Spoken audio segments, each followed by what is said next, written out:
Hai, hari ini aku akan ngebahas mengenai paradoks lebih mendalam. Apa arti dari paradoks, bagaimana cara kerjanya, paradoks apa aja yang ada di dunia ini, dan bagaimana contohnya. Let's find out. Buat yang tidak tahu apa itu paradoks, paradoks adalah suatu situasi atau kondisi yang muncul dari sejumlah premis. Dan apa itu premis? Premis adalah landasan kesimpulan atau pemikiran atau asumsi dari kalimat atau proposisi yang dijadikan dasar untuk menarik kesimpulan di logika. Ribet ya? Simpelnya paradoks itu seperti ungkapan yang berisi kesalahan, tapi pada dasarnya di dalamnya memiliki kebenaran. Menurutku sendiri paradoks terbagi menjadi dua, yaitu paradoks karena kejadian dan paradoks karena kata-kata. Dan kali ini aku akan fokus untuk membahas bagian paradoks tentang kejadian. Paradoks karena kejadian ini erat hubungannya dengan time travel. Tapi untuk time travel sendiri memiliki dua teori, yaitu teori multiverse atau dunia paralel yang jalannya berbarengan seperti dunia kita pada saat ini. Konsep ini dipakai juga oleh Avengers di dalam serial Spider-Man No Way Home. Tapi teori multiverse sendiri tidak bisa menyebabkan paradoks, karena jika seseorang yang pergi time travel ke dunia lain, maka dia tidak akan menemui dirinya di masa lalu. Itulah kenapa paradoks tidak terjadi di konsep teori multiverse. Sedangkan kebanyakan paradoks terjadi karena time travel yang pergi ke masa lalu di dalam dunia single verse atau dunia itu juga dan mengubah struktur tatanan dunia yang berjalan tidak sesuai dengan keinginannya. Maka akan terjadi paradoks karena dia akan mengganggu tatanan tata surya dengan cara menemui dirinya sendiri di masa lalu atau mengganggu timeline cerita yang ada. Ada banyak banget contoh paradoks yang mengandung sistem time traveler ini. Mari kita bahas satu-satu. Pertama, paradoks yang paling terkenal yaitu grandfather paradox. Apa jadinya jika kita membunuh kakek kita di masa lalu sebelum dia menikah dengan nenek kita? Apa kita tetap akan terlahir? Nah, disinilah looping paradoks dimulai. Karena jika kita bedah pertanyaan itu, misalnya kita berhasil menciptakan sebuah alat time travel, lalu pergi ke masa lalu dan menemui kakek kita yang masih muda. Jika kita bunuh kakek kita yang masih muda, maka kita tidak akan pernah terlahir. Tapi jika kita tidak pernah terlahir, maka alat time travel tidak akan pernah ditemukan. Karena kita adalah penemunya. Jika time travel tidak ditemukan, maka kita tidak bisa time travel untuk membunuh kakek kita sendiri. Jika kita tidak membunuh kakek kita, maka kita akan tetap ada. Dan jika kita tetap ada, kita akan membuat time travel dan membunuh kakek kita. Dan begitu seterusnya. Selain itu ada juga paradoks terkenal kedua, yaitu predestination paradox. Ada seorang time travel yang dimintai tolong oleh seorang perempuan untuk kembali ke masa lalu dan menggagalkan percintaan perempuan tersebut. Karena perempuan itu dihamili dan melahirkan seorang anak. Tapi dia ditinggalkan oleh lelaki yang dicintainya tersebut. Time travel lalu menyetujui permintaan wanita tersebut, lalu dia pergi ke masa lalu, tepat di mana wanita itu bertemu dengan lelaki yang menghamilinya pertama kali. Tetapi dalam penantiannya menunggu, lelaki itu tak juga kunjung datang, dan time travel malah tertarik dan menyukai perempuan yang dimintai tolongnya di masa sebelumnya. Akhirnya singkat cerita, time travel malah berpacaran dan terjadi adegan pengenceritan yang dimana karena hal itu, time travel menyadari bahwa yang dilakukannya itu salah. Dan akhirnya time travel pergi ke masa lain untuk tidak pernah bertemu perempuan itu selamanya. Paradoks dari cerita tersebut adalah perempuan itu tidak akan dihamili oleh lelaki yang dimana sebenarnya adalah time travel itu sendiri jika wanita itu tidak meminta tolong kepada time travel untuk kembali ke masa lalu. Tapi jika time travel tidak kembali ke masa lalu dan menghamili wanita tersebut, lantas kenapa wanita itu bisa hamil dan meminta tolong kepada time travel untuk menggagalkan percintaannya? Karena bagaimanapun kita berusaha mengubah alur dari ceritanya dengan cara time travel, pada dasarnya kita hanya menjalani takdir yang sudah digariskan doang.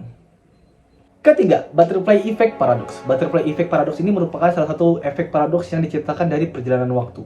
Konsekuensi perjalanan waktu dan tindakan yang dilakukan saat berada di masa lalu sendiri bisa menyebabkan efek dalam skala besar di masa yang mendatang.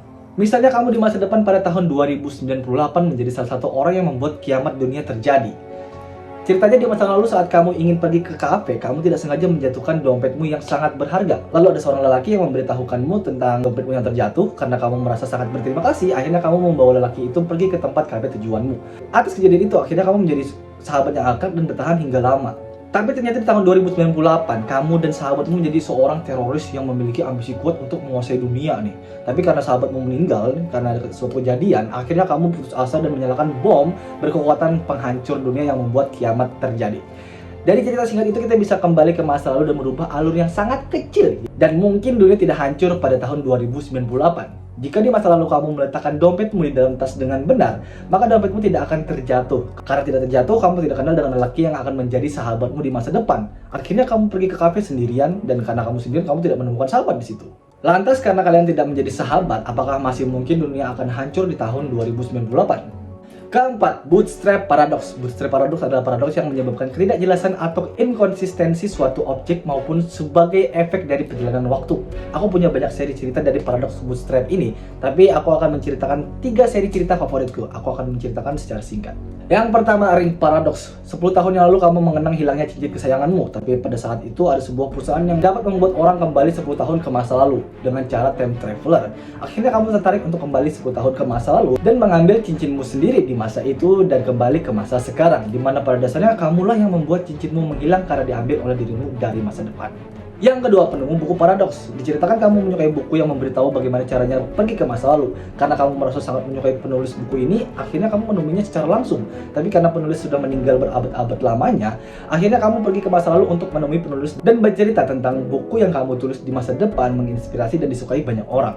Karena ceritamu tersebut, akhirnya si penulis buku tertarik untuk menulis buku tentang perjalanan waktu ke masa lalu. Paradoksnya adalah siapa yang memberikan ide pada cerita time travel tersebut. Jika penulis buku tidak diberitahu olehmu, maka dia tidak akan membuat buku tentang time travel. Tapi jika saat itu kamu tidak membaca buku dari penulis itu, kamu tidak akan tersanjung dan pergi ke masa lalu untuk memberitahukan penulis agar menulis buku tentang perjalanan waktu. Yang ketiga, koin paradoks. Ceritanya kamu adalah ilmuwan yang ingin mencoba alat time travel yang sudah berhasil kamu buat, tapi kamu ragu dengan persentase keberhasilan alat itu. Lalu kamu memberikan keputusannya kepada sebuah koin, dan kamu menulis sebuah not agar mengingatkanmu tentang percobaan time travel besok harinya. Keesokan harinya saat kamu memutar koin, akhirnya kamu diwajibkan untuk time travel pada saat itu juga. Dan saat kamu mencobanya, kamu berhasil kembali ke masa lalu, tapi sayangnya kamu tidak bisa kembali ke masa yang sebelumnya. Karena kamu sadar bahwa apa yang kamu lakukan dapat berdampak buruk pada keseimbangan dunia, akhirnya kamu menambahkan tulisan pada note itu agar memulai melalui gambar lainnya. Dan berharap bahwa yang keluar adalah gambar yang lain yang membuat kalian tidak jadi time travel. Saat kamu di masa asli melihat gambar itu, akhirnya kamu menurutinya dan ternyata jawaban kamu tidak perlu kembali ke masa lalu. Karena apa yang kamu lakukan akan berdampak buruk pada masa depan. Paradoksnya adalah jika kamu tidak pergi ke masa lalu karena membaca tambahan kata pada notemu, pertanyaannya, bagaimana bisa kamu di masa lalu menuliskan tambahan kata pada not kamu di masa depan? Yang kelima, fate paradox. Teori paradoks yang satu ini adalah segala sesuatu yang menggambarkan bahwa hal yang ditakdirkan terjadi akan tetap terjadi. Dalam fate paradox, kemungkinan menciptakan suatu perubahan di masa lalu tetap tidak dapat mengubah suatu hal yang memang ditakdirkan terjadi di masa depan. Contohnya misalnya 10 tahun yang lalu saat Bitcoin belum booming, temanmu sudah mengajakmu untuk berinvestasi ke Bitcoin, tapi kamu tidak percaya dan menolak untuk berinvestasi. Hingga akhirnya pada tahun 2022, saat Bitcoin booming, kamu menyesal karena sudah tidak menginvestasikan uangmu di Bitcoin.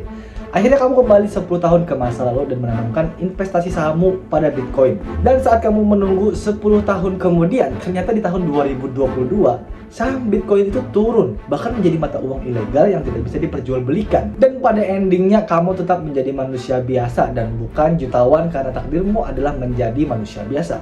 Itulah yang namanya fate paradox. Yang keenam, causal loop paradox. Kali ini paradoks yang terjadi berbeda dengan konsep time travel pada umumnya karena kejadian yang ada tidak didasari dengan kejadian karena time travel. Kita juga tidak mengetahui awal atau akhir dari cerita paradoks causal loop ini. Sama seperti sebuah endless looping yang terus berputar tidak ada habisnya. Jadi aku punya 3 contoh cerita pada causal loop paradoks ini. Causal loop paradoks pertama. Diceritakan pria ini tersadar dari pingsan dan akhirnya mencari orang yang dapat membantunya dalam kebingungan saat dia bangkit. Ada orang yang menutup jendela rumah di dekatnya yang membuatnya terpaksa masuk dan memintai pertolongan. Tapi di dalam rumah dia mendengar ada orang yang terjatuh di depan rumah. Saat dia melihat ke jendela, itu adalah dirinya sendiri. Dan karena kaget, ia menutup jendela itu. Lalu lari ke belakang rumah dengan terbirit-birit dan di mana kita ditemukan lagi oleh skenario awal. Jadi itu sebenarnya semua kejadian itu disebabkan oleh dirinya sendiri. Dan ini adalah causal loops yang kedua.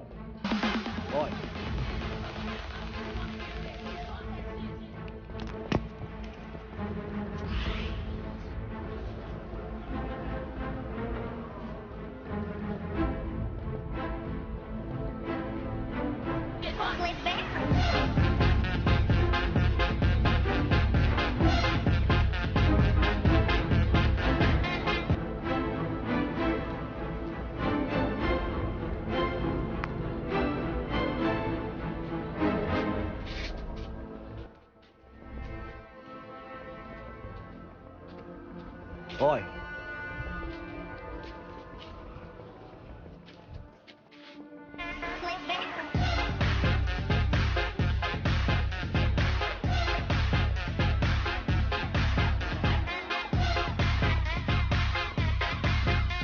Atau seperti causal loop ketiga yang simple seperti ini.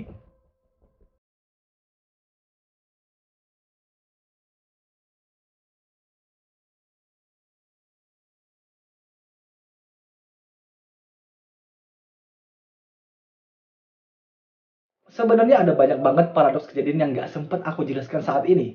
Jika banyak yang suka, mungkin aku akan membuat part 2 untuk paradoks kejadian dan part 3 untuk paradoks kata-kata yang belum sempat kita bahas. Sekian kontenku kali ini. Like jika kalian suka, dislike aja kalau kalian nggak suka. Tapi like dan dislike, kalian harus sama-sama subscribe aku. See you to the next video. Goodbye.